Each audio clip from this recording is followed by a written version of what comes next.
Salesforce एक CRM है। ठीक है, इसको हम लोग बोल सकते हैं कि ये एक रेडीमेड टूल्स है। ठीक वैसे ही रेडीमेड टूल्स है जिस तरीके से आपका एम एस ऑफिस शुरू में आया था मार्केट में। जब एम एस ऑफिस शुरू में स्टार्टिंग में मार्केट में आया था तो लोग ये समझ रहे थे कि एम एस ऑफिस मार्केट के अंदर का पूरा काम कर देगा। ठीक है, क्योंकि उसके अंदर एम एस ऑफिस में बहुत सारे पैकेजेस थे। एम एस एक्सेल था, एम एस वर्ड था। ठीक है, आपने यूज़ भी किया होगा या करते होगे। ठीक है, एम एस एक्सेस। तो माइक्रोसॉफ्ट ने जिस तरीके से एम एस ऑफिस का पूरा एक पैकेज रिलीज़ किया था, किसके लिए किया था? ऑफिशियल डॉक्यूमेंटेशन को बहुत ही आसानी से कंप्यूटराइज या उसको ऑनलाइन करने के लिए। आज भी आप देखते होगे कि यदि आपके सिस्टम में सबसे पहले आप एम एस ऑफिस ही इंस्टॉल करते हो। क्यों? क्योंकि आपको रेज्यूमे बनाना होता है या कोई भी एक्सेल की कोई शीट आपको मैनेज करनी होती है। ठीक है, कोई आपको पावर पॉइंट का कोई पर्टिकुलर प्रेजेंटेशन बनाना होता है, तो इन सब चीज़ों को मैनेज करने के लिए आप एम एस ऑफिस का यूज़ करते हो। तो वैसे ही आज के डेट में सेल्स फोर्स हो चुका है किसी भी ऑर्गेनाइजेशन के इंटरनल और एक्सटर्नल एक्टिविटी को मैनेज करने के लिए। मतलब हम इसको डायनेमिक सीआरएम बोल सकते हैं कि ये क्या है, आपका एक बिजनेस सीआरएम है या डायनेमिक सीआरएम है। तो सीआरएम एक ऐसा वर्ड है जिसका मतलब होता है customer relationship management. Customer relationship management in the sense कि आज के डेट में किसी भी बिजनेस के लिए जो सबसे इम्पॉर्टेंट असेट्स होता है, जो सबसे इम्पॉर्टेंट, मतलब आप बोल सकते हो कि जो पर्टिकुलर कंपोनेंट होता है वो है कस्टमर। कि यदि आपको कस्टमर के अंदर के इंफॉर्मेशन यदि आपने अच्छे से हैंडल कर लिया, अच्छे से मैनेज कर लिया, तो आपका 50% बिजनेस क्या होता है, मैनेज हो जाता है। तो जो सीआरएम है ये पूरा कस्टमर सेंट्रिक बना हुआ है। और आज के डेट में एक छोटे से ऑर्गेनाइजेशन से लेकर के बड़ी से बड़े जो ऑर्गेनाइजेशन है वो सब अपने वर्क को कंप्यूटराइज कर चुके हैं या कर रहे हैं। तो जितने भी ऑर्गेनाइजेशन अपने वर्क को कंप्यूटराइज कर चुके हैं तो उनको एक सीआरएम की नीड होती है, क्योंकि सीआरएम से वो अपने एप्लीकेशंस को डायनेमिक कर सकते हैं। क्योंकि एप्लीकेशन के अंदर के डेटा को स्टोर करना तो आसान है, कोई भी स्टोर कर सकता है डेटाबेस में। लेकिन उस एप्लीकेशंस के अंदर एक डायनेमिक एक्टिविटी करना, जैसे मैं आपको एक छोटा सा एग्जांपल बताता हूँ कि मान लीजिए आपके पास कोई पर्टिकुलर, एक मैं कॉलेज की ही बात करता हूँ कि कॉलेज के अंदर का एडमिशन सेल है। अब कॉलेज के अंदर का जो एडमिशन सेल होता है वो पर डे बहुत सारे स्टूडेंट्स के डेटा को पहले अपलोड करता है। उसके बाद उस डेटा को में कॉलिंग होती है, उस कॉलिंग में स्टूडेंट फीडबैक देता है, फिर स्टूडेंट से कन्वर्सेशन होता है। स्टूडेंट को हम कॉलेज के जितने भी ब्रोशर्स हैं, जितने भी कॉलेज के अंदर का जो पर्टिकुलर अचीवमेंट है, कॉलेज का प्लेसमेंट ट्रैक रिकॉर्ड है, वो सब हम बच्चों को भेजते हैं। ठीक है, और उसके बाद हम ये चेक करते हैं कि बच्चा का रिवर्ट क्या आया, या बच्चे का मतलब एक रेगुलर फॉलोअप हम लेते हैं। तो उस एक्टिविटी को हमें क्या करना है, हैंडल करना। अब मान लो जो रेगुलर फॉलोअप ले रहा था वो बंदा नौकरी छोड़ के चला जाता है, अब दूसरा बंदा आता है तो उसको उसके बारे में कुछ भी एबीसीडी पता नहीं होता, तो उसको फिर से नए सिरे से ट्रेनिंग देना होता है, ये सब चीज़ें। तो इस तरीके का जो वर्क होता है वो पूरा का पूरा हैंडलिंग कौन करता है, सीआरएम करता है। अब ये तो मैंने आपको एक डेली मतलब एक फ्रंट डेस्क वाली बात बताई या कॉलिंग मैनेजमेंट की बात बताई। ऐसे ही किसी भी ऑर्गेनाइजेशन में बहुत सारे डिपार्टमेंट होते हैं, जैसे फीस का डिपार्टमेंट हो गया, सर्टिफिकेशन का डिपार्टमेंट हो गया, रजिस्ट्रार ऑफिस का पूरा वर्क हो गया। तो सीआरएम का काम दो होता है, एक मैनेजमेंट करने का काम होता है और दूसरा सेल्स और मार्केटिंग के अंदर की जो एक्टिविटी है इसको हैंडल करने का काम होता है।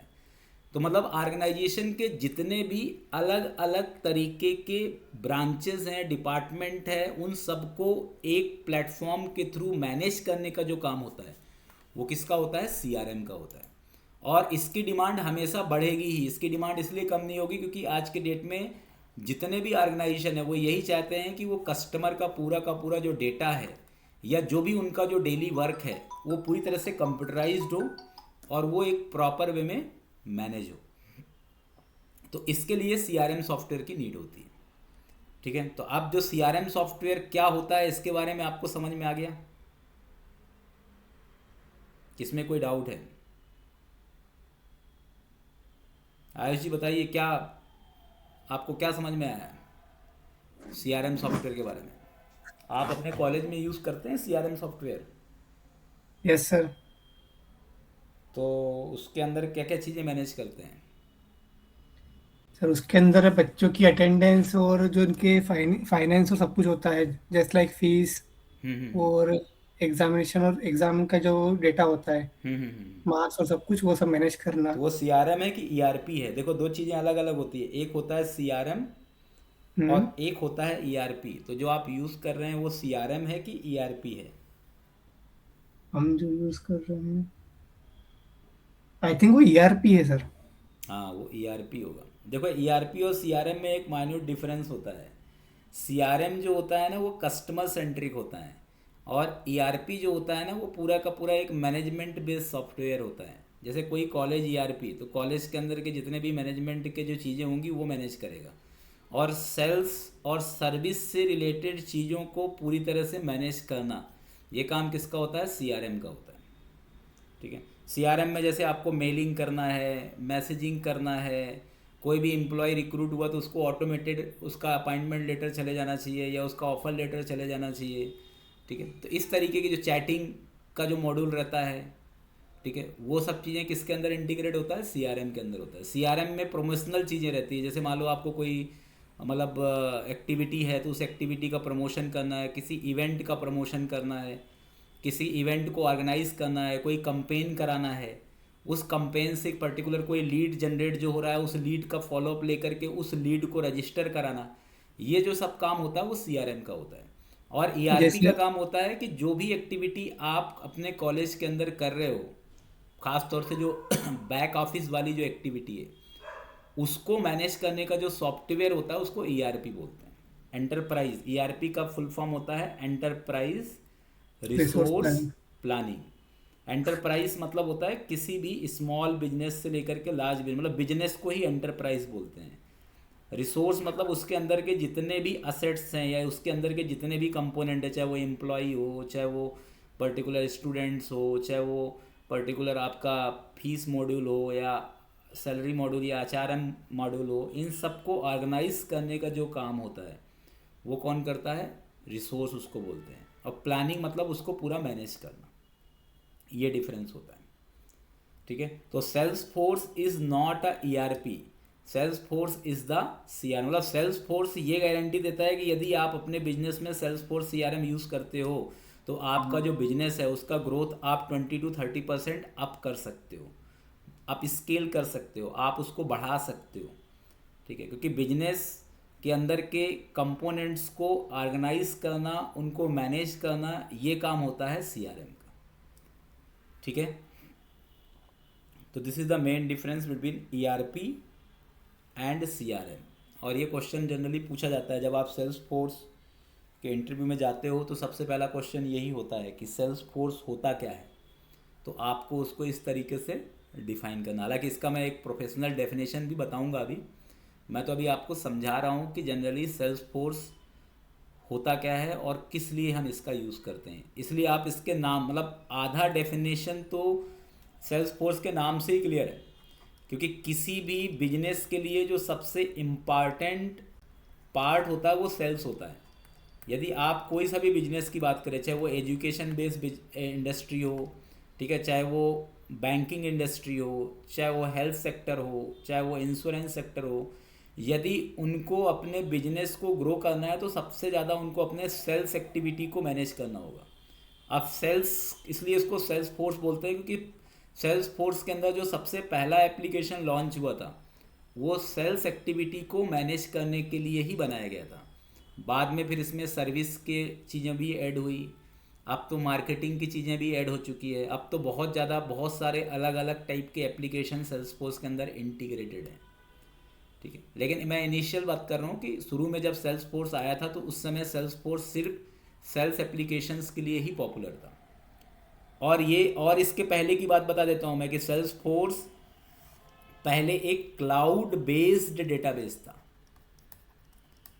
मतलब ये एक पहले डेटाबेस ही था, बाद में इसको एक पर्टिकुलर सीआरएम के फॉर्मेट में कन्वर्ट किया गया। और इसका सबसे बड़ा प्लस पॉइंट ये है कि ये पूरी तरह से सिक्योर है, रिलायबल है, क्योंकि इसका जो डेटा है वो पूरा किसके अंडर में है? क्लाउड के अंडर में है। मतलब यदि आपने अपनी कंपनी चालू करी डे फर्स्ट से आप चाहते हो कि आपको एक रेडीमेड सॉफ्टवेयर आपके डे फर्स्ट से मिल जाए, तो आप सेल्स फोर्स का लाइसेंस परचेस करके और अपने पूरे के पूरे बिजनेस इंफ्रास्ट्रक्चर को के अंदर का जितना भी आपका सेल्स से रिलेटेड डेटा है, सर्विस से रिलेटेड डेटा है, मार्केटिंग से रिलेटेड डेटा है, उसको आप इसके अंदर फीड कर सकते हो। और सिर्फ फीड नहीं, इसके थ्रू आप उसमें वर्क भी करा सकते हो, उसका फॉलोअप भी ले सकते हो, उसके अंदर का आप मॉनिटरिंग भी कर सकते हो कि आपका डेटा कितना कन्वर्ट हुआ। ठीक है, ये सभी चीज़ें ऑटोमेट भी कर सकते हो कि आप चाहते हो कि आपके डेटा का जो फॉलोअप है वो सीआरएम ऑटोमेटिकली। आजकल आपने देखा होगा इतने क्रिएटिव सीआरएम आ चुके हैं कि कॉलिंग भी सीआरएम करता है। मतलब आपको बस डेटा फीड करना है, सीआरएम खुद ही कॉल लगाएगा और जो भी उधर से फॉलोअप होगा उस फॉलोअप को ऑडियो टू टेक्स्ट कन्वर्ट करेगा और आपको बता देगा, आपको मेल कर देगा, पूरा एक समरी रिपोर्ट बता देगा कि इतने लोगों को कॉल लगाया, इतने लोगों ने कॉल पिक करा, इतने लोगों ने कॉल पिक नहीं करा। उसमें एआई इंटीग्रेशन कर दोगे तो वो और बता देगा कि इतने सारा डेटा में इतने सारे लोग पॉजिटिव हैं और इतने सारे लोग निगेटिव हैं। ठीक है, इस तरीके से पूरा का पूरा जो ऑटोमेटेड प्रोसेस है वो आपको सीआरएम जनरेट करके देता है। और ये काम हम किसके थ्रू कर सकते हैं? सेल्स फोर्स के थ्रू कर सकते हैं। इसलिए इंडस्ट्री आज के डेट में सेल्स फोर्स को प्रीफर करती है। ठीक है, अभी तक मैंने जो बताया उसमें कोई क्रॉस क्वेश्चन किसी को कुछ पूछना है?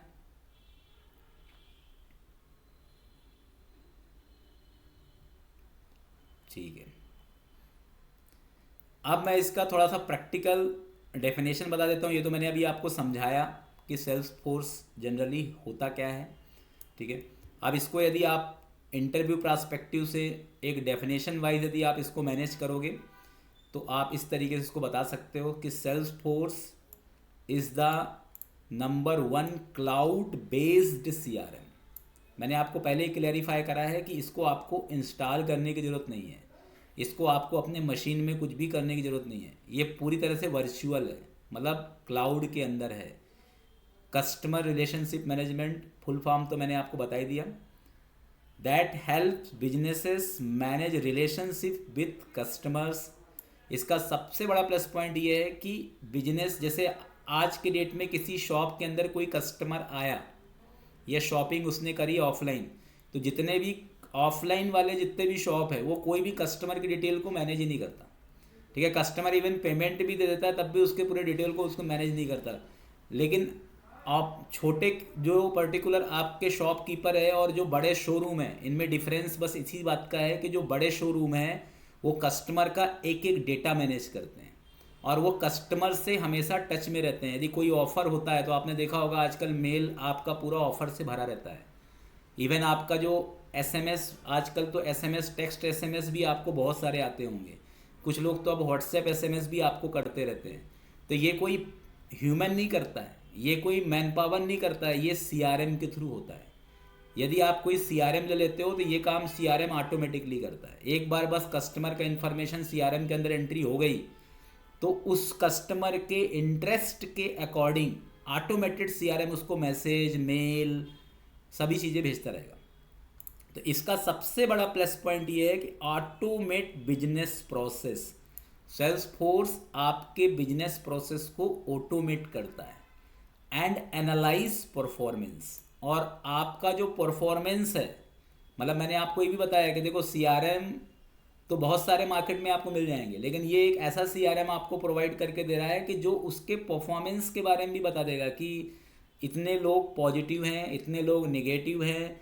मतलब जैसे मैं किसी e commerce application, e commerce तो आपको पता ही होगा, अमेजोन, फ्लिपकार्ट, किसी भी ई कामर्स एप्लीकेशन की यदि मैं बात करता हूँ तो ई कामर्स एप्लीकेशंस के अंदर कितने कस्टमर किस टाइप के प्रोडक्ट को ज़्यादा परचेस करते हैं, किस रेंज के प्रोडक्ट को ज़्यादा परचेस करते हैं, किस ब्रांड के प्रोडक्ट को ज़्यादा परचेस करते हैं, डिस्काउंट वाले प्रोडक्ट पे वो ज़्यादा जाते हैं कि बिना डिस्काउंट वाले में जाते हैं, क्वालिटी उनके लिए बेटर है कि मतलब उनको रेट से मतलब ज़्यादा है, तो उसका पूरा स्टडी सीआरएम कर लेता है। तो सीआरएम के अंदर ये आजकल तो एआई टूल भी इसके अंदर इनबिल्ट है, तो ये इंटरनल एनालिसिस भी करता है। तो ये इसका एक प्रैक्टिकल डेफिनेशन है कि यदि आपको प्रैक्टिकली बताना है तो आप बता सकते हो कि it is a number 1 cloud based CRM. Number 1 इसलिए बोलते हैं क्योंकि अभी इंडस्ट्री के अंदर सबसे ज़्यादा यूज़ होने वाला सीआरएम सेल्स फोर्स है। इसके पहले आपने जोहो का नाम भी सुना होगा। जोहो एक्चुअली ये इंडियन सीआरएम है। पर अभी इसका जो सेल है वो सेल्स फोर्स से कम है। एक ओडो करके भी सीआरएम है। तो जोहो, ओडो, ये एक ऐसे सीआरएम टूल हैं जो मार्केट में सेल्स फोर्स के कॉम्पिटिटर हैं, पर सेल्स फोर्स के जो कस्टमर हैं वो पूरे वर्ल्ड वाइड इस इनके कंपैरिजन में ज़्यादा है। अब आप सोच रहे होगे कि सेल्स फोर्स के अंदर मतलब कितने टाइप के जॉब प्रोफाइल हैं, कौन कौन से जॉब प्रोफाइल के लिए, यदि आपको सेल्स फोर्स का नॉलेज है तो आप कौन कौन से जॉब प्रोफाइल के लिए अप्लाई कर सकते हो। तो देखो, एक सेल्स फोर्स के अंदर जो जॉब प्रोफाइल होता है that is called Salesforce admin. इसमें आपको किसी भी टाइप के कोड की रिक्वायरमेंट नहीं है, ये नो कोड है, नो कोड, लो कोड। मतलब इसमें आपको कोई कोड की ज़रूरत नहीं है। इसमें बस आपको ये रिसर्च करना है कि बस आपको ऑप्शन याद रखना है कि किस स्टेप्स के, जैसे ऐप कैसे बनाते हैं, ऑब्जेक्ट कैसे बनाते हैं, ऑब्जेक्ट के अंदर फील्ड्स कैसे बनाते हैं, ऑब्जेक्ट्स के अंदर रूल्स कैसे अप्लाई करते हैं। ऑब्जेक्ट मतलब यहाँ पे टेबल। तो मतलब जो सेल्स फोर्स एडमिन होता है इसमें आपको सब कुछ बनाना, पूरे सीआरएम को मैनेज करना है। आप खुद का पूरा एक एप्लीकेशन बना सकते हो, लेकिन इसमें किसी भी टाइप के कोई कोड की रिक्वायरमेंट नहीं है। ये आपको एक पूरा डैशबोर्ड आपको सेल्स फोर्स देगा। उस डैशबोर्ड के अंदर आपको बहुत सारे ऑप्शंस मिलेंगे। आपको पर्टिकुलर ऑप्शन को सेलेक्ट करना है और उस ऑप्शन के बेसिस में पूरा का पूरा एक पर्टिकुलर फॉर्म डिजाइन करना है, टेबल क्रिएट करना है, फील्ड्स बनाने हैं, फील्ड्स के बीच में रिलेशनशिप मैनेज करना है। क्योंकि आप कोई सा भी सीआरएम देखते होगे तो उसके अंदर, जैसे मान लो मैंने आपको एक छोटा सा सीआरएम दे दिया कि मुझे एक इंस्टीट्यूट को ऑर्गेनाइज, या इंस्टीट्यूट के अंदर के जितने भी स्टूडेंट हैं इनको फॉलोअप लेने के लिए मुझे सीआरएम बनाना है। तो उसके लिए मुझे पूरे स्टूडेंट का जो डिटेल है उसको पहले मैनेज करना पड़ेगा, फिर फॉलोअप डिटेल मैनेज करना पड़ेगा, फिर उसमें मेल मैसेज इनके प्लग इन करना पड़ेगा कि ऑटोमेटिकली उनको मेन फॉलोअप का पूरा डिटेल, इसके बाद परफॉर्मेंस एनालिसिस करना पड़ेगा। तो इस तरीके से मुझे अपने सीआरएम में एक्टिविटी करनी होगी। सेल्स फोर्स बहुत ही पुराना सीआरएम है। आप देख सकते हो कि इसको कब किया गया, 1999 में बाय मार्क बेनियोफ। और इसको अपन सास बेस्ड सॉफ्टवेयर भी बोलते हैं। सास का मतलब है सॉफ्टवेयर एज अ सर्विस, ठीक है। तो यहाँ पे देखो, एक्चुअली क्लाउड के अंदर तीन चीज़ें होती है। अब मैं बात करता हूँ क्लाउड। बताओ क्लाउड का क्या डेफिनेशन होता है।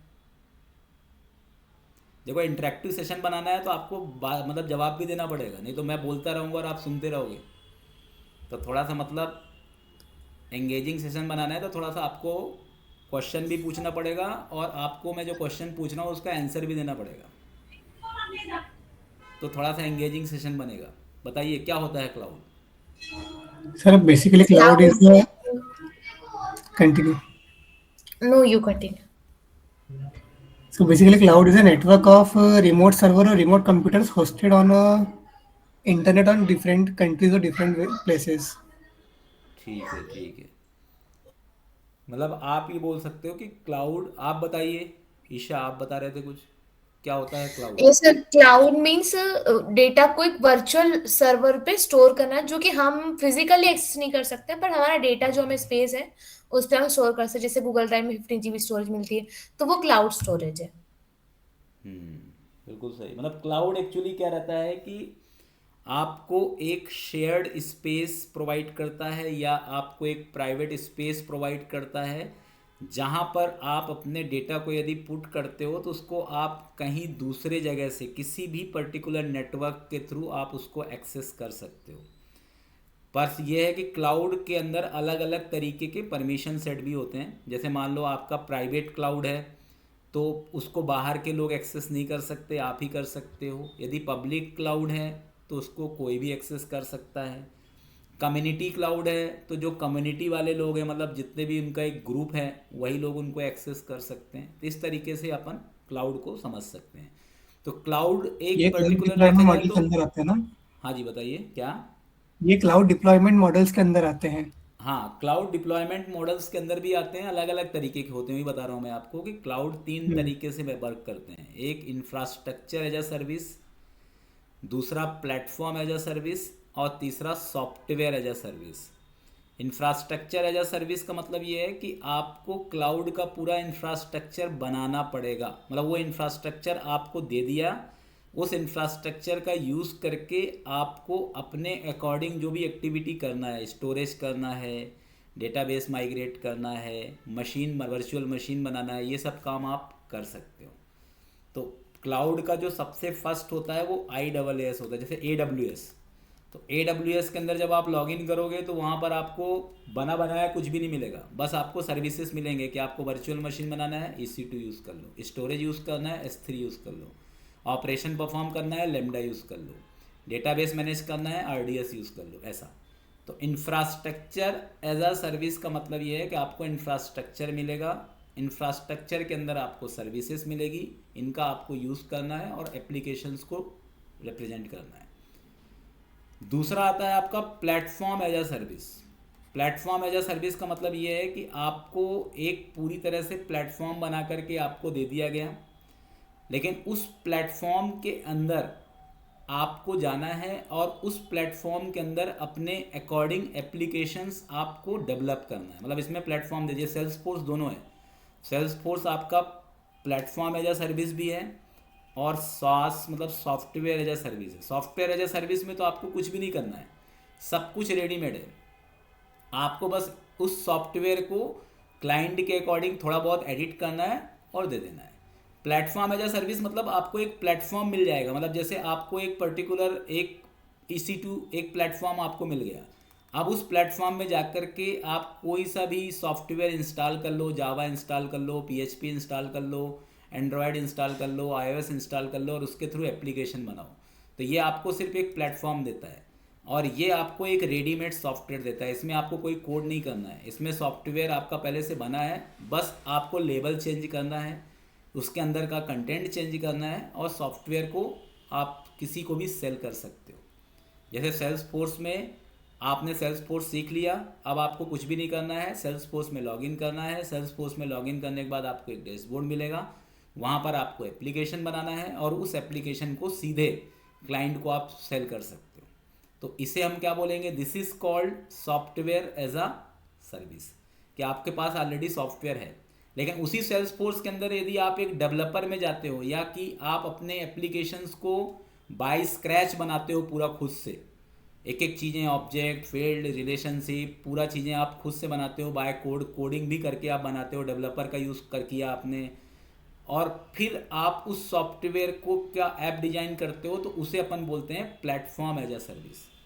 तो प्लेटफॉर्म मतलब आपको खुद ही डेवलप करना है और डेवलप करने के बाद आपको उसको सेल करना है। और सॉस मतलब ये है कि वो पहले से डेवलप्ड है, आपको सिर्फ उसको कस्टमाइज करके सेल करना है, दैट इज़ कॉल्ड सॉस। तो मतलब आप ये समझ लो कि जैसे आप मार्केट के अंदर जाते हो, आपने एक किराना स्टोर खोला, तो आपने क्या करा कि बड़े किराने मतलब जो D-Mart जैसा पर्टिकुलर स्टोर है वहाँ से आपने सामान उठाया और आपने बेचना चालू कर दिया, वो है SaaS. Platform as a services में आप रॉ मटेरियल लाते हो, पैकेजिंग आप खुद करते हो और उसके बाद आप सेल करते हो, तो उसको बोलते हैं पास। और IaaS का मतलब ये है कि आप खुद ही पूरा, आपका एग्रीकल्चर भी आपका खुद ही है, आप खुद ही खेती करते हो, वहाँ से आप पूरा फसल लाते हो, उसके बाद फिर आप पूरा पैकेजिंग करते हो, मतलब जो फैक्ट्री वाला जो काम है वो हो गया आपका IaaS। तो इस तरीके से आप इस तीनों को समझ सकते हो। तो सेल्स फोर्स आगे समझ में, तीनों में डिफरेंस IaaS, PaaS और SaaS, और ये तीनों क्लाउड के ही अलग अलग टाइप के पार्ट्स हैं। तो आपको क्लाउड में कुछ भी करने की ज़रूरत नहीं है, बस आपको समझना है कि ये सेल्सफोर्स पहले से क्लाउड के अंदर डिप्लॉयड है। जैसे आपको सिर्फ और सिर्फ सेल्सफोर्स में एज अ कंज्यूमर काम करना है, आप उस क्लाउड के अंदर की चीज़ों को बस एक्सेस करोगे, बाकी आपको कुछ भी डिप्लॉय करने की ज़रूरत नहीं है, क्योंकि सेल्सफोर्स में एवरीथिंग इज़ डिप्लॉयड, पूरा इंफ्रास्ट्रक्चर सेल्सफोर्स पहले से क्रिएट करके दे देता है। ठीक है,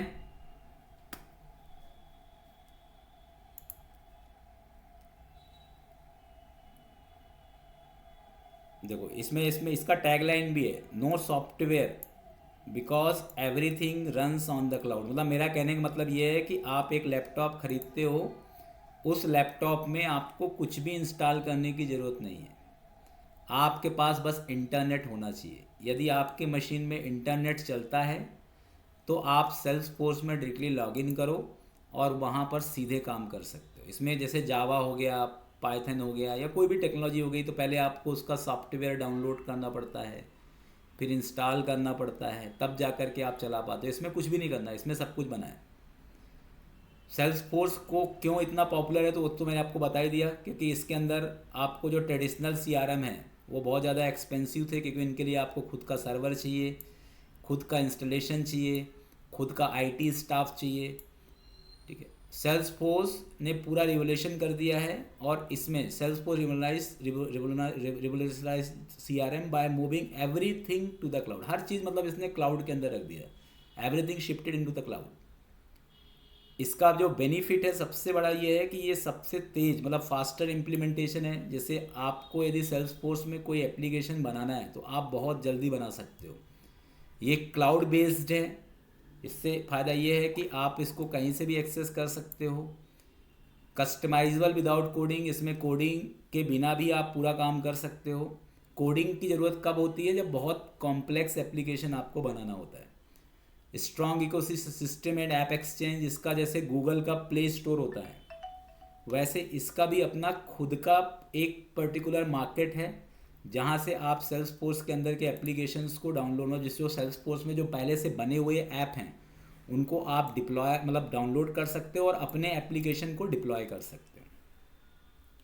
सिक्योरिटी एंड स्केलेबिलिटी है, मतलब ये बहुत सिक्योर भी है, क्योंकि उसका रीज़न ये है क्योंकि सेल्सफोर्स के अंदर जब तक आप परमिशन नहीं देते हो तब तक कोई सा भी कंटेंट को हम पब्लिकली एक्सेस नहीं कर सकते हैं। तो ये सब इसके फीचर्स हैं। ठीक है, इनको आप चाहो तो इनको नोट भी कर सकते हो, इनको आप अच्छे से पढ़ सकते हो, क्योंकि इनिशियली आपको ये पता होना चाहिए कि सेल्सफोर्स के अंदर क्या क्या क्वालिटी है। अब जैसे मैंने आपको बताया था कि ये आपको कुछ दो तरीके के एप्लीकेशन हम सेल्सफोर्स में बनाते हैं, एक कस्टम या स्टैंडर्ड एप्लीकेशंस, सॉरी हाँ, एक स्टैंडर्ड एप्लीकेशंस होता है जो सेल्सफोर्स में पहले से बना होता है, और एक एप्लीकेशंस जो हम खुद बनाते हैं। तो जो एप्लीकेशन सेल्सफोर्स खुद बना के देता है उसको, जैसे सेल्स क्लाउड, ये एप्लीकेशन सेल्सफोर्स के अंदर पहले से है। मतलब इसका काम क्या है, ये आपको इसमें कुछ भी नहीं करना है, ये सेल्सफोर्स की टीम ने पहले से पूरा बना करके रखा है। सर्विस क्लाउड, ये भी एक बना बनाया एक रेडीमेड एप्लीकेशन है, जो सेल्सफोर्स ने क्या क्या चीज़ें हैं इसमें, customer support, case management, chat bot, call centre integration, तो ये एप्लीकेशन सेल्सफोर्स ने पहले से बना के आपको दिया है। Marketing cloud, marketing automation, personalize campaign, email and मतलब मार्केटिंग एक्टिविटी के लिए। और commerce cloud, e commerce applications के लिए। कम्युनिटी क्लाउड, कस्टमर्स पार्टनर्स, मतलब एक तरह से चैटिंग करने के लिए, मतलब आपको कम्युनिटी मतलब बहुत सारे कस्टमर्स को आप इसके अंदर ऐड कर सकते हो। एनालिटिक्स क्लाउड, ये बिजनेस के परफॉर्मेंस एनालिसिस रिपोर्ट के लिए होता है। Health cloud, financial service cloud, non profit cloud, ये अलग अलग टाइप के डोमेन, जैसे कोई हेल्थ डोमेन का कोई एप्लीकेशन बनाना है, जैसे आपको किसी हॉस्पिटल के लिए कोई एप्लीकेशन बनाना है तो आप हेल्थ क्लाउड को फॉलो कर सकते हो। किसी बैंकिंग के लिए एप्लीकेशन बनाना है तो मतलब ये ऊपर के जितने भी चीज़ें मैं आपको बता रहा हूँ ये सेल्सफोर्स के अंदर रेडीमेड प्रोडक्ट हैं। मूलसॉफ्ट, ये सेल्सफोर्स का एक पर्टिकुलर प्रोडक्ट है जो एपीआई इंटीग्रेशन के लिए यूज़ होता है। Slack, collaboration integration with CRM. ठीक है जी, ये स्लैक एक ऐसा पर्टिकुलर रेडीमेड टूल है, जैसा आपका एमएस ऑफिस होता है, मतलब एमएस वर्ड, एक्सेल, इस तरीके के टूल्स इसमें अवेलेबल हैं। आइंस्टीन एआई, ये एआई के लिए है, जैसे मैंने आपको बताया था कि अभी सेल्सफोर्स के अंदर इनबिल्ट इंटीग्रेटेड एआई है। ये एआई का काम क्या होता है कि किसी भी टाइप के डेटा की एक्यूरेसी, उसके अंदर किसी भी टाइप का कोई प्रेडिक्शन करना, ये सब काम एआई का होता है। तो एआई भी इसके अंदर क्या है, इंटीग्रेटेड है। तो ये सेल्सफोर्स के प्रोडक्ट्स हैं, और सेल्सफोर्स इन सभी प्रोडक्ट्स को अपने एंड पे भी मैनेज करता है। मतलब मैं आपको ये बताना चाह रहा हूँ कि सेल्सफोर्स में दो तरीके से काम होता है। एक, सेल्सफोर्स खुद एक आईटी कंपनी, एक बहुत बड़ी कंपनी है जो खुद के प्रोडक्ट भी सेल करती है, जैसे sales app, service app, marketing app, health app, ये सब बना के, ई कॉमर्स ऐप, ये इसने सेल्सफोर्स की जो कंपनी के जो डेवलपर हैं उन्होंने ये सब एप्लीकेशन बनाया और सेल्सफोर्स खुद इस एप्लीकेशन को सेल करती है। लेकिन सेल्स फोर्स ये सोचती है कि यदि हाँ वो अकेले खुद ही इस पूरे एप्लीकेशन को सेल करेगी तो वो इतना सेल नहीं कर सकती। तो उसने क्या करा, उसने मार्केट ओपन कर दिया। उसने बोल दिया कि कोई भी बंदा सेल्स फोर्स के अंदर जाए और सेल्स फोर्स के अंदर जा कर के अपना खुद का इस एप्लीकेशन को यदि चाहे तो डायरेक्टली सेल कर सकता है, या इस एप्लीकेशन को वो अपने अकॉर्डिंग थोड़ा और इजी बना करके कस्टमाइज करके सेल कर सकता है। तो उसने जितने भी लोग हैं, चाहे वो कंपनी हो, चाहे वो डेवलपर हो, चाहे वो इंडिपेंडेंट पर्सन हो, उनके लिए भी अपने उसने मार्केट ओपन कर दिया कि आप भी आइए सेल्स फोर्स सीआरएम के अंदर, आप रजिस्ट्रेशन करिए, लॉगिन करिए, और जो एप्लीकेशन वो सेल करता है आप भी उसके बिहाफ पे आप भी सेल कर सकते हो। और उसने उसको ओपन कर दिया मार्केट के अंदर। और दूसरी फैसिलिटी ये भी दे दी कि इस एप्लीकेशन में आप चेंजेस भी कर सकते हो। और तीसरी फैसिलिटी ये भी दे दी कि ऐसा एप्लीकेशन या इसके अलावा कोई और एप्लीकेशन यदि आपको बनाना है तो वो भी आप सीआरएम के अंदर जा करके बना सकते हो। तो इसलिए सेल्स फोर्स पॉपुलर हुआ। बाकी के जो सीआरएम थे वो डरते थे। बाकी के सीआरएम जितने ओडो है, जोहो है, ये बोलते हैं कि नहीं, जो भी काम करेगा, जो भी आपका अपडेशन होगा, सब जोहो ही करेगा, आप उसके अंदर बस माइनर अपडेशन कर सकते हो। पर सेल्स फोर्स ने मार्केट के अंदर इसको ओपन कर दिया कि आप सेल्स फोर्स में जाइए और सेल्स फोर्स के अंदर जा कर के आप अपने अकॉर्डिंग जो भी एप्लीकेशंस बनाना है, क्योंकि आप सेल्स एप्लीकेशन तो सेल्स फोर्स ने बना दिया, पर यदि आप किसी क्लाइंट को ये एप्लीकेशन दिखाओगे तो वो क्लाइंट उसके अंदर 10 चेंजेस बोलेगा कि मुझे ये नहीं चाहिए, मुझे ये नहीं चाहिए, ये हटा दो, ये लगा दो, ये हटा दो, ये लगा दो। तो इतनी सारी चीज़ें, आप सीधी सी बात है, सेल्स एप्लीकेशन में चेंजेस कराना है तो आपको सेल्स फोर्स के डेवलपर से बातचीत करनी पड़ेगी। तो इससे अच्छा ये है कि आप इसके जैसा एक नया खुद का एक स्क्रैच बेस या खुद का एक नया एप्लीकेशन बनाओ। उसमें चाहो तो सेल्स एप्लीकेशन की चीज़ों को भी का भी यूज़ कर लो और अपना खुद की चीज़ों को मैनेज कर लो। तो सेल्स फोर्स का पॉपुलैरिटी का सबसे बड़ा रीज़न यही है कि ये कस्टमर, ये जितने भी एंड यूजर्स हैं, या जितने भी कंपनी हैं, जितने भी एक्सटर्नल कंपनी है, वो भी सेल्स फोर्स के प्रोडक्ट को कस्टमाइज कर सकते हैं। ओके, तो मतलब आपको क्या करना है, आपका काम क्या रहेगा? आपका काम ये रहेगा कि आप सेल्स फोर्स के अंदर जा कर के आप अपने खुद के कस्टम एप्लीकेशंस आपको डेवलप करते आना चाहिए। किसी भी टाइप की जो रिक्वायरमेंट है, जैसे मान लो किसी भी पर्टिकुलर इंस्टीट्यूट हो गया, या किसी भी कोई रिटेल स्टोर हो गया, या किसी भी इंश्योरेंस कंपनी हो गई, या किसी भी टाइप का कोई बैंकिंग कंपनी, बैंकिंग सेक्टर हो गया, उसके अंदर के जितने भी कस्टमर रिलेटेड चीज़ें हैं, जो डायरेक्टली कस्टमर से इंटरेक्शन जिस चीज़ को हो रहा है, उस टाइप के एप्लीकेशंस आप मोस्ट ऑफ द केसेस में सेल्स फोर्स में बना सकते हो। बाकी बनाने को तो आप किसी भी टाइप का कोई मैनेजरियल सॉफ्टवेयर भी आप सेल्स फोर्स में बना सकते हो। सेल्स फोर्स में आप किसी भी टाइप का कोई रिस्ट्रिक्शन नहीं रहा। आप जिस तरीके से पाइथन, जावा, पीएचपी, नोड, इनके थ्रू एप्लीकेशन बनाते हो, लेकिन बस ये है कि इसमें आपको कोडिंग करना पड़ता है। इसमें आपको बिना कोडिंग के उस टाइप के एप्लीकेशन भी आप बना सकते हो, क्योंकि सेल्स फोर्स पूरा एक कंप्लीट ऑपरेटिंग सिस्टम हो चुका है, एक क्लाउड बेस्ड ऑपरेटिंग सिस्टम है ये, जो सभी टाइप के एप्लीकेशन का डेवलपमेंट सपोर्ट करता है। अब सेल्स फोर्स का आर्किटेक्चर कि यदि हम सेल्स फोर्स की बात करें तो ये किस आर्किटेक्चर पे बात काम करता है, तो ये मल्टी टेनेंट है। Many organisation share the same infrastructure but have secure isolated data. मतलब मेरा कहने का मतलब ये है कि मल्टी टेनेंट का मतलब ये है कि ये एक बहुत बड़ी, समझ लो एक बहुत बड़ी बिल्डिंग है, और उस बिल्डिंग के अंदर समझ लो कि 50,000 लोग रह रहे हैं। तो इस टाइप का जो आर्किटेक्चर है वो मल्टी टेनेंट। मल्टी टेनेंट मतलब सेल्स फोर्स के अंदर का जितना भी डेटाबेस सिस्टम है वो एक ही है, और इस डेटाबेस सिस्टम के अंदर बहुत सारे ऐप क्या है, डिप्लॉयड है।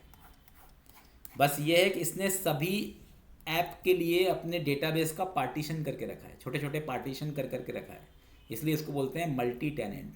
तो इसने यही बोला, many organisation share the same infrastructure but have secure isolated data. Meta data driven है, apps are defined by Meta data. इसमें आपको फील्ड्स बनाना होगा, वर्क फ्लोज बनाना होगा, ऑब्जेक्ट्स बनाना होगा। यदि आपको पर्टिकुलर आपको ये पता होगा कि थोड़ा बहुत एसक्यूएल का नॉलेज है आप लोगों को, एसक्यूएल का यस सर। हाँ, तो यदि आपको एसक्यूएल का नॉलेज है तो आपको ये भी पता होगा कि टेबल क्या होता है, ठीक है, कॉलम क्या होते हैं, रोज क्या होते हैं। तो वैसे ही सेल्स फोर्स के अंदर भी है कि सेल्स फोर्स के अंदर आपको ऑब्जेक्ट बनाना होगा, फील्ड्स बनाने होंगे और रिकॉर्ड्स यूज़ करने होंगे। तो इसमें थोड़ा सा बैकएंड पार्ट का नॉलेज होना भी ज़रूरी है, कि थोड़ा सा आपको एसक्यूएल यदि आता है तो आप उसके अंदर के डेटा को बहुत अच्छे से मैनेज कर सकते हो।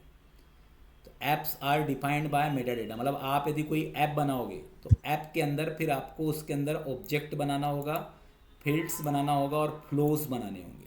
तो ये सब चीज़ें हम आगे पढ़ेंगे। इसके बाद एक तीसरा सबसे बड़ा प्लस पॉइंट ये है कि सेल्सफोर्स आपको एपीआई भी देता है। एपीआई सुना है? एपीआई का नाम, व्हाट इज एपीआई?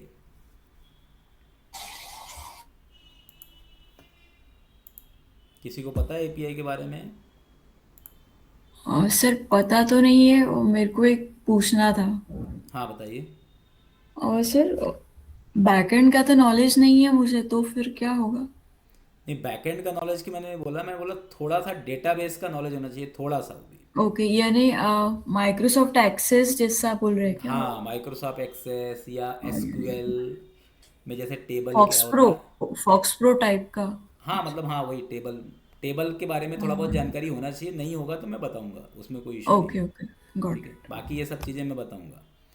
ठीक है, एपीआई एक्चुअली क्या रहता है कि आज के डेट में आप देखते होगे मोबाइल एप्लीकेशन का मार्केट बहुत ज़्यादा है।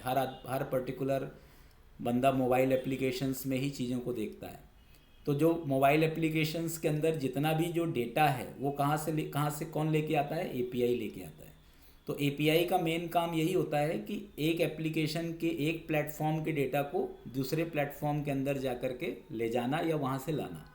तो API is the interface between two different type of applications. तो डेटा एक ही है। आपने देखा होगा, चाहे आप फेसबुक चला करके फेसबुक ओपन करते हो तब भी आपको वही पोस्ट दिखते हैं, और चाहे वो मोबाइल ऐप से फेसबुक ओपन करो या आप अपने डेस्कटॉप में लॉगिन करके फेसबुक ओपन करो, फेसबुक के अंदर का जो इंटरनल डेटा होता है वो कॉमन रहता है। तो ये जो फेसबुक के अंदर का मोबाइल एप्लीकेशन में जो डेटा फेच होके आता है उसको कौन लेके आता है? एपीआई।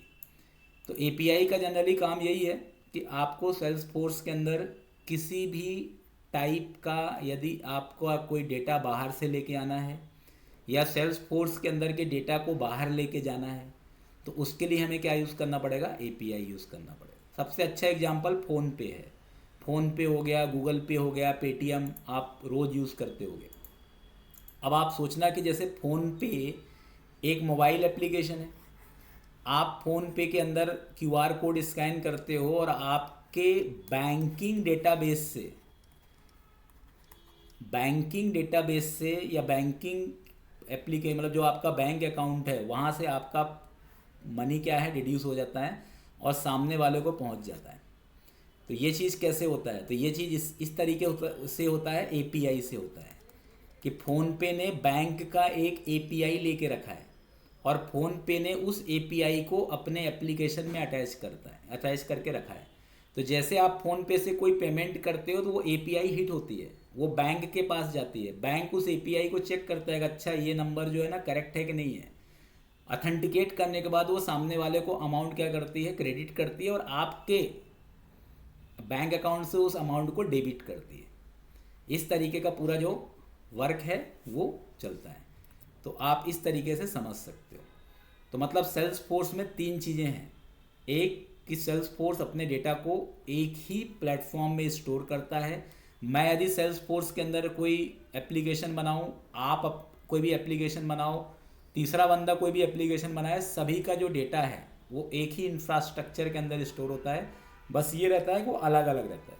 ठीक है, जैसे एक कॉलोनी रहती है तो एक कॉलोनी के अंदर बहुत सारे घर बने रहते हैं।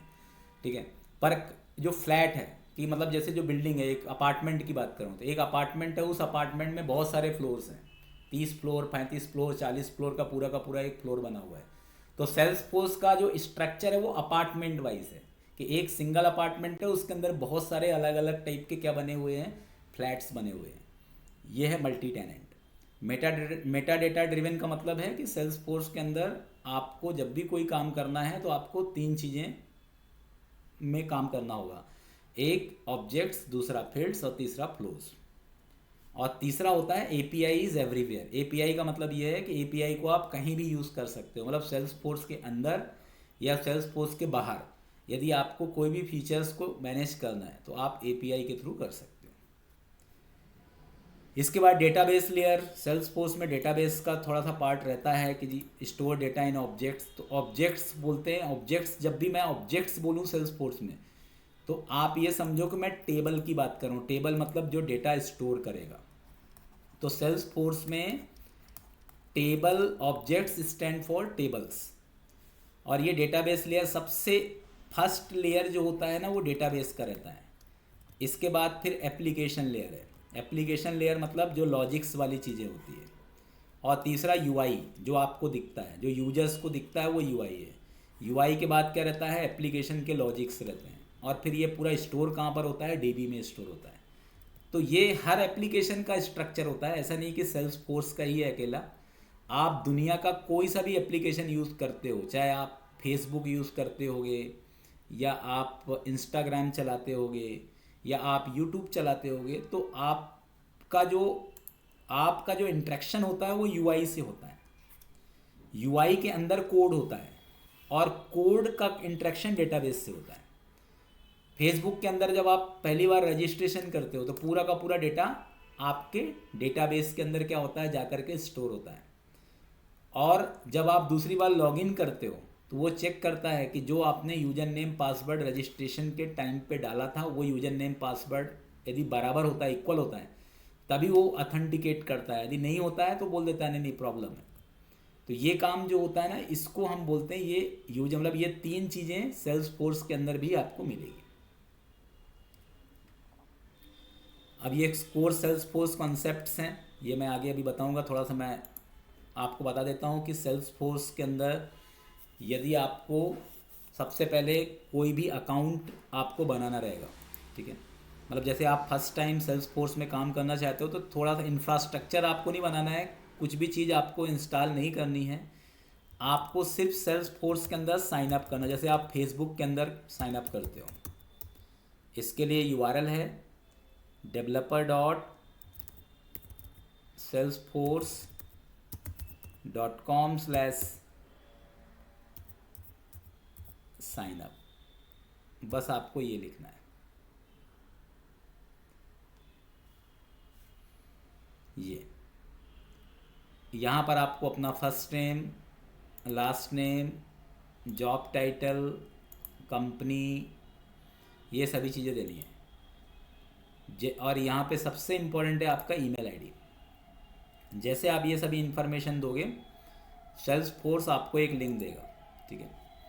तो जैसे मैंने यहाँ पे दे दिया, मैंने अपना नाम दे दिया,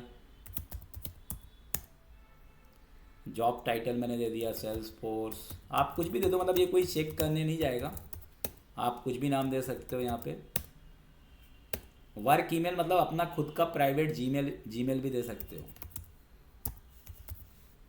और ये यूआरएल याद रखना। हालांकि मैं ये पूरा रिकॉर्डेड वीडियो भी दे दूंगा, तो उससे आप इसको रिवाइज कर सकते हो, ये पूरा लेक्चर जितने बार भी आपको सुनना है। और यहाँ पे आ जाएगा एग्री। ये इन्फॉर्मेशन, ऐसे आपको भी अपना खुद का अकाउंट बनाना है। और मैंने क्या लिखा था, developer.salesforce.com/signup, तो ये इस पे उसने भेज दिया। आप ये यूआरएल डायरेक्टली भी लिख सकते हो, क्योंकि अभी अपन जो पढ़ रहे हैं वो फ्री ट्रायल, मतलब अपना जो डेवलपर एडिशन है सेल्सफोर्स का, और इसी पे आपको साइन अप करना है। अब जैसे देखो, जैसे मैंने यहाँ पे लिखा साइन मी अप।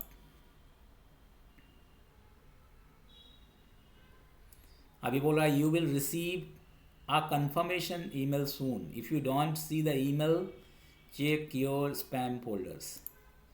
तो जैसे ये है, अब मैं अपने मेल पे जाता हूँ।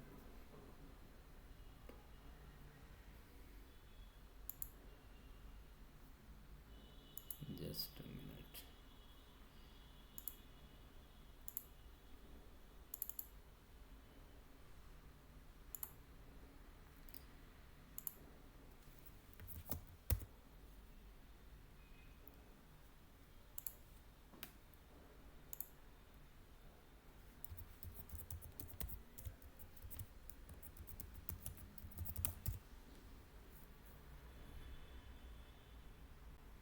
I am just opening my email ID. तो ऐसे ही आपके मेल पे भी एक सिंपल एक शॉर्टकट मैसेज आएगा, इस तरीके का मैसेज आएगा। अब देखो मेरे को ये बोल रहा है वेलकम टू रीसेट योर, मतलब ऐसे ही मैसेज आएगा आपको कि welcome to reset your password, ऐसा सेल्स पोस्ट की तरफ से मैसेज आएगा। यदि आपको इनबॉक्स में नहीं दिख रहा है तो आप स्पैम फोल्डर के अंदर भी जाके चेक कर सकते हैं। और इसके बाद आपको रीसेट पासवर्ड लिंक पे क्लिक करना है। ये रीसेट पासवर्ड लिंक आपको यहीं पे दिखेगा। I will click on reset password.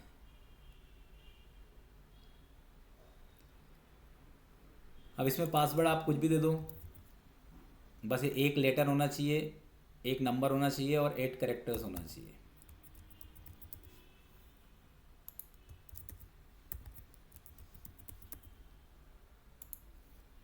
ये आप कुछ भी दे सकते हो।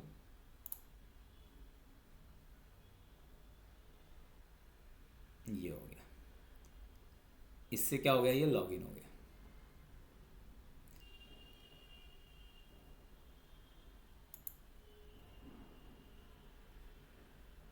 ठीक है, अब इसको मैं लॉग आउट कर देता हूँ।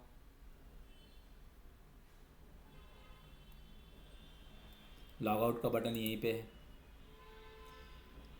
अब जैसे फर्स्ट डे तो मैंने यहाँ पे लॉगिन कर लिया, अब सेकेंड डे आऊँगा तो वापस से मैं क्या करूँगा, बार बार इस लिंक पे क्लिक नहीं करना है। लॉगिन करने के लिए बस आपको ये लिखना है login.salesforce.com। अब मेरे पास बहुत सारे अकाउंट बने हैं, तो मैं अभी जो करेंटली मैंने जो अकाउंट बनाया है उसका मेल, बस आपको उसका यूज़र नेम आपको ध्यान रखना। देखो यूज़र नेम ये मेल में भेजता है, यदि आप थोड़ा सा स्क्रॉल करोगे तो ये इसका यूज़र नेम है।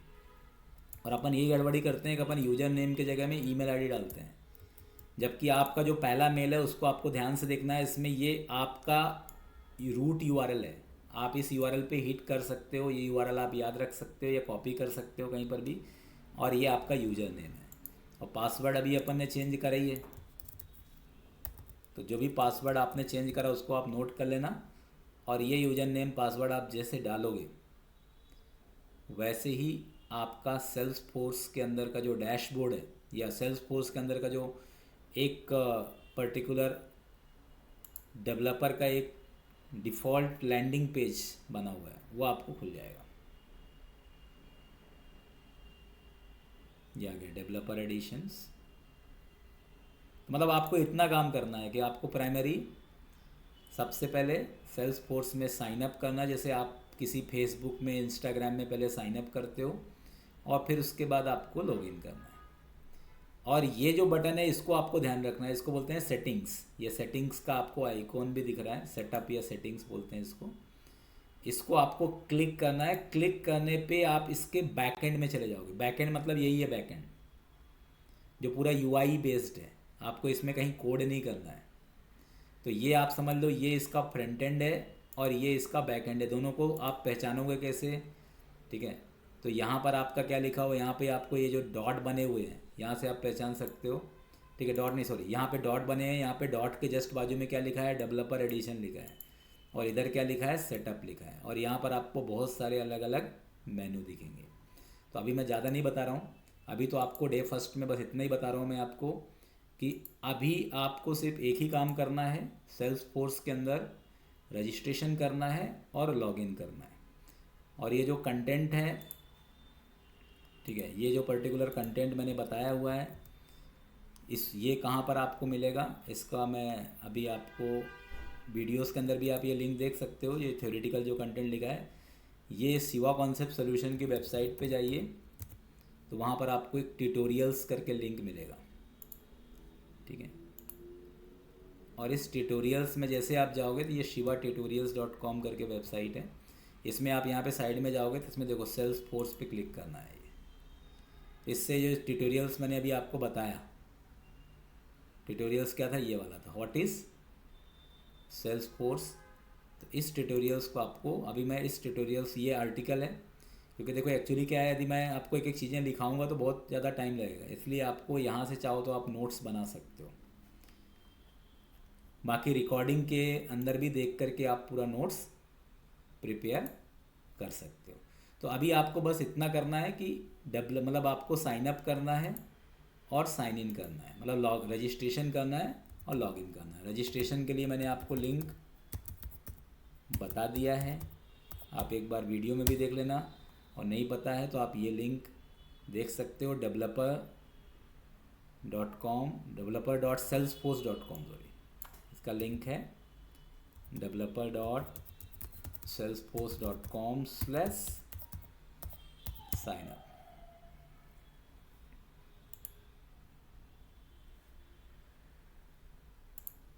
ये एक इनकॉग्निटो विंडो में नहीं खुल रहा है, यहाँ से खुलेगा ये, ठीक है। ये developer.salesforce.com या ये लिंक है, इस लिंक से आपके सामने ये पूरा रजिस्ट्रेशन फॉर्म खुलेगा और इस रजिस्ट्रेशन फॉर्म को आपको फिल करना रहेगा, ठीक है। देखो मैंने ऑलरेडी फिल कर रखा है, इसलिए मेरे इसमें सब ये राइट बता रहा है।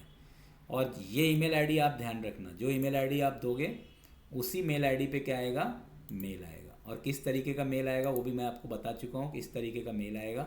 जैसे मेल आएगा, आप रीसेट पासवर्ड पे क्लिक करके अपना पासवर्ड सेट कर लेना और उस पासवर्ड को याद रखना है। इसके बाद फिर इस लिंक पे क्लिक करना है। इस लिंक पे जैसे ही आप क्लिक करोगे तो एक लॉगिन फॉर्म खुल जाएगा और उसमें आपको यूज़र नेम में ये देना है और पासवर्ड में जो पासवर्ड आपने रीसेट करा है। उसके बाद फिर आपके सामने ये वाला पेज खुलेगा, डेवलपर एडिशन, और इसके बाद आपको यहाँ पर क्लिक करके आपको बैकएंड में जाना है। इसके बाद की फिर कहानी, इसके बाद का जो प्रोसेस है वो मैं आपको नेक्स्ट सेशन में बताऊँगा। अभी आपको इतना करना है, ठीक है। इसके लिए आप वीडियोस का हेल्प ले सकते हो, ट्राई करोगे, यदि नहीं आएगा तो नेक्स्ट सेशन में, क्योंकि ये क्लाउड बेस्ड है तो मैं 2 मिनट के अंदर आपके स्क्रीन को एक्सेस करके आपको बता भी सकता हूँ कि कहाँ पे प्रॉब्लम है, ठीक है। Yes sir. सर इसका इस क्लास का वीडियो आप अपलोड करवा देंगे? हाँ मैं अभी हाथों हाथ भी कर देता हूँ अपलोड। ओके सर, आप अपना ताकि मेल आईडी